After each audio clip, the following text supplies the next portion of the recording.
I wanted to address the third of the pillars that you talked about is working well for you is the food piece. So talk to me a little bit about taking that transition, because, that's a whole nother beast in itself as the food and beverage side of things, but they're so inextricably connected that you, like you said, you got to have that quality piece. Talk to me a little bit about taking that over and how that's affected business. Yeah, so you look at the model, you look at what we do and what you want to offer. And so what we hired a chef that's operating the food and beverage business. Hmm. He comes from a background. He's been in New York City restaurants for a very long time, and it's from Staten Island, which is really cool. You know, someone that knows your business, knows your back door, has an affinity here with relationships through his family that were both, everybody knows somebody, but they're Yeah. both in his family too. And when we were bringing him on, and he's asking me questions, do people expect this? Do they expect that when they come bowling? And I said, they do, because that's what's available to them. And so Yeah. how do you make that experience? How do you change that experience for people to want to come back, and not just for bowling? Come and have lunch, come and have dinner. Yeah. Before league play, come and sit in the bar and have a burger or wings.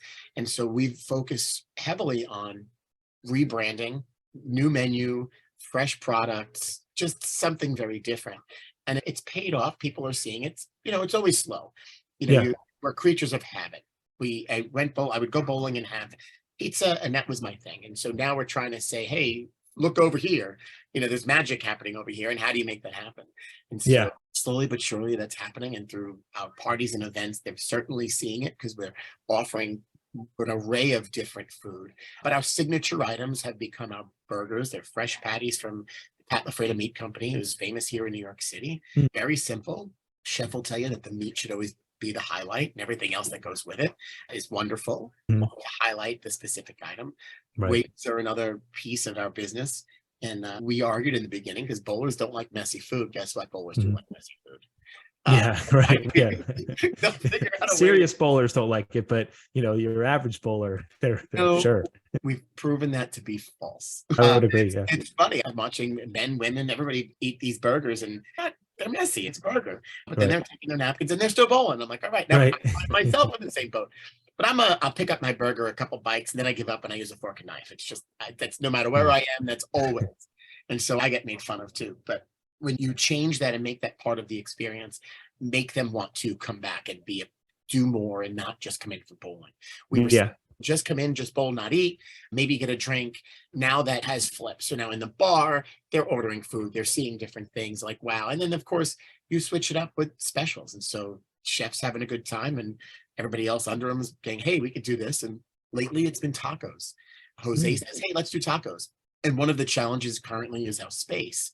We're remodeling this space, give it a new look, new energy. But part of that is to make it workable. New refrigeration, I can grab and go, prep space. It'll be beautiful when we get it done. But in the meantime, it's tough to then start introducing these new things, because we don't have the space. We're limited with what we can do. So he Yeah. says, I'll make tacos. So we made tacos. But now it's been a few weeks where he's been making tacos. They're selling out within a few days. And somebody goes, what happened to the tacos? I said, they're sold out. He made so many.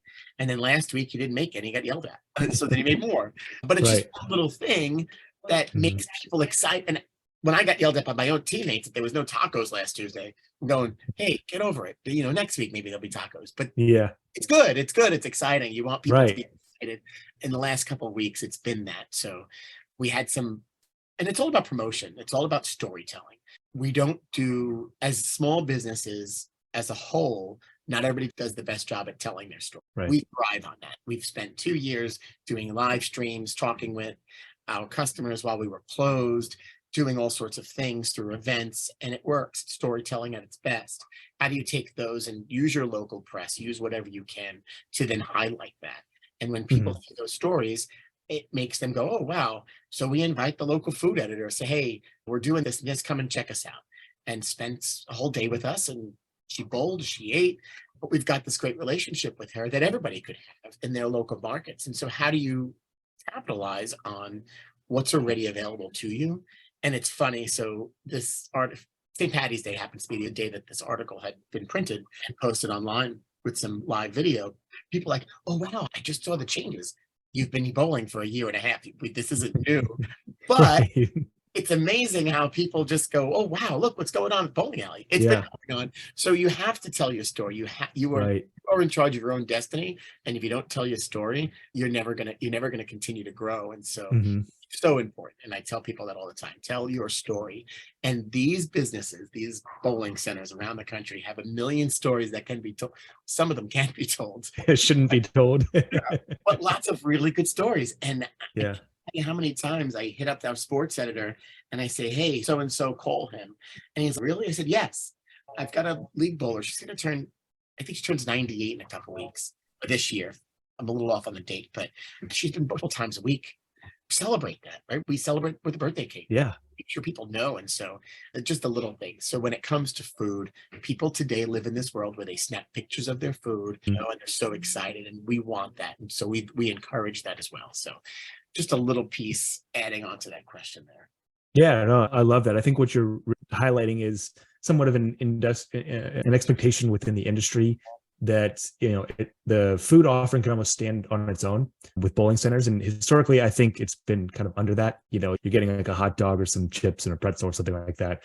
I think a lot of these centers are stepping it up to where they could almost be a standalone restaurant. And some of these centers are even the nicest restaurant in town that, some of the clients that I work with, they literally have the nicest restaurant in town. And, like you're doing, you're stepping it up. People are happier for that. They're willing to buy more. And then you're able to pull people in just for the food and then get them to cross over for the bowling or, vice versa. But yeah, there's this expectation. Barrel right in. Yeah, It's well, all I say, good. like, come in.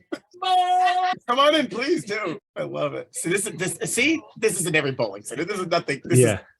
So that's Nazareth, our general manager. Okay. Her and I are the ones who are doing that podcast for the past year. Oh, cool. Jesus Christ. Oh, so A big package for this. Yes, it's okay. I didn't put a note on the door. When it comes to food, I think people have this expectation these days that it's gotten worse in a good way.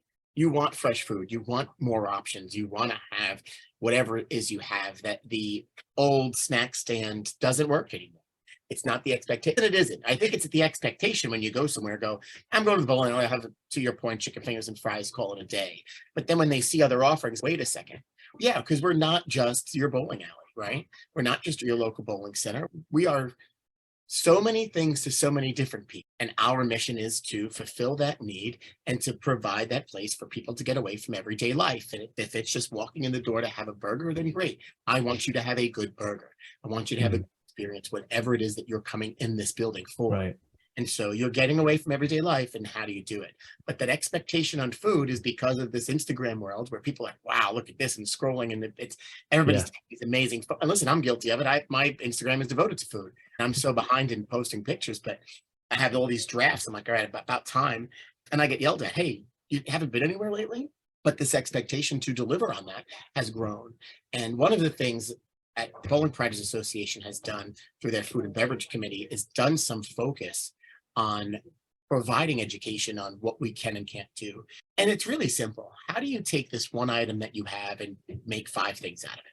So you have fresh. I can do so many different things with that fresh chicken. I can fry it, I can grill it, I can chop it up and make this, that, so many things. And I think we lose sight because it's very easy to just buy frozen food and just carry it all in the freezers and just dump it in the fryer. Right. And that's not, yes, I think it is the expectation when people walk through outdoors, because that's what that experience was for so long. Yeah. But that's no longer the experience today, which is wonderful. And our business has changed so much throughout the whole industry, where that expectation has changed. Go to newer facilities that are bowling entertainment centers, where bowling is the footprint, but it's about everything else. Yeah. And then come to our traditional bowling centers and go, wait a second, wow, okay, how do we work? How do we work? And that's a big part of what we've been doing here. Yeah. And so looking at our space differently, the food piece is a very big part of that business.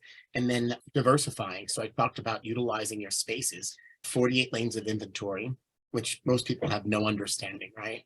I try to dummy it down to, I walk in the store, there are 48 rolls of paper towels, and it takes up this much space. Our inventory is this much, of 48 of this much space. And 40,000. yeah, but think about it, right? So, and it's relative to the size of the bowling center. You have an 8-lane bowling center, it's the same thing. Your inventory is 8 lanes, and all those tables and chairs that are sitting behind those lanes, or party rooms or restaurants, depending on what you have.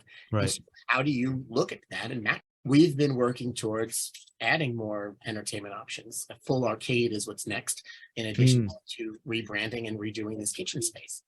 Sadly, red tape with New York City has put us behind. Of course. So we're actually like fast forward. We're ready to move and do these things. But the pandemic also put us behind. That experience is going to continue to change, but we have to stay ahead of it. Think about what's next. And I have to say that was one of the things my father always did. Believed in reinvesting in your people, reinvest in your place, let people see how you spend your money. But you also have to look at the next technology, look at what's ahead to the best of your ability. And then that's how you'll continue. And it's really for any business, right? Right. Business is so different because we're so many things. We really are. Right. Yeah, you can take it in so many different directions. Like you said, arcade, or, some people will take out 6 lanes and throw in laser tag, or, there's so many different directions you can take it with your center. But it sounds, you guys are doing a really good job of kind of opening up to a new market by offering that better food experience, by, offering different product lines, whether it's gaming or some of these other things, where you can open up to a new market and become, a intersection of 3 or 4 different circles rather than just one product bowling. And listen, you talk about taking lanes out and doing things. We're seeing cornhole. You're seeing what makes sense in your market. I'm not going to advocate pulling lanes out, but again, you have to look at your market and what fits it. At one time, we were talking about it. Hey, we've got a lot of bowling lanes. We're not packed all the time. There were things that we could do. I'm glad we didn't, because we're busy. This last year was pretty good. And I think everybody in the industry saw the same thing as this pandemic finally comes to an end, right? Yeah. People want to be out. They want to do things. We're seeing people come out in groups. They're not coming out in couples, 3s. They're coming out in 4, 5, 6, 8. Yeah. You name it. How many people can we put on a lane? You can put up to 6, but it looks like you're going to have to put 8, and that's fine with us. Yeah. You're going to get less bowling time. We really don't recommend that, but hey, I have nowhere else to put you. Right. So it's totally changed. Our hours have changed. It's not bad. It's not bad. It's just very new focus. Hey, did you like this video? Great. We make 10 of them a week. Subscribe to learn more and keep learning about what's working in the industry. Talk to you then.